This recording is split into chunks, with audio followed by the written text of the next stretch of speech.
என்ன குழம்பு பார்க்க போகிறோம் பார்த்தா இன்றைக்கி நம்ம வந்து சேப்பங்கிழங்கு போட்டு காரக்குழம்பு வைக்க போகிறோம். இதுக்கு நான் வந்து கடுகு வெந்தயம் போட்டு வறுத்துட்டு அதுக்கப்புறமா வெங்காயம் போட்டு வறுத்துருக்கேன். வெங்காயம் வந்து ரொம்ப ப்ரௌன் ஆகணும். ஆனால் இப்போ வந்து இந்த பாதி ஸ்டேஜில் நம்ம சேப்பங்கிழங்கு இதை நான் தோல் உரிச்சி வச்சுருக்கேன். இந்த தோல் உரிச்சி வச்சுருக்கேன். இந்த கிழங்கு இதை இங்கே கட் பண்ணியும் வச்சுருக்கேன். இது கொஞ்சம் பெருசாக இருக்கிறதுனால கட் பண்ணியிருக்கேன். முழுசாக போட்டால் நல்லா இருக்காது. இதோடு சேர்த்து பூண்டை போட்டேன். இப்போ இந்த காய் சேர்த்து வதக்கிக்குவோம்.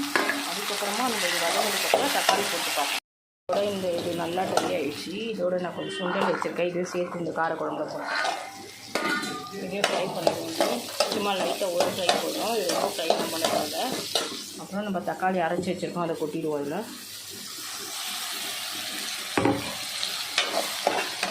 தக்காளி நல்லா வதங்கணும். அப்போ தான் வந்து குழம்பு நல்லா டேஸ்டியாக இருக்கும். வதங்கினதுக்கப்புறம்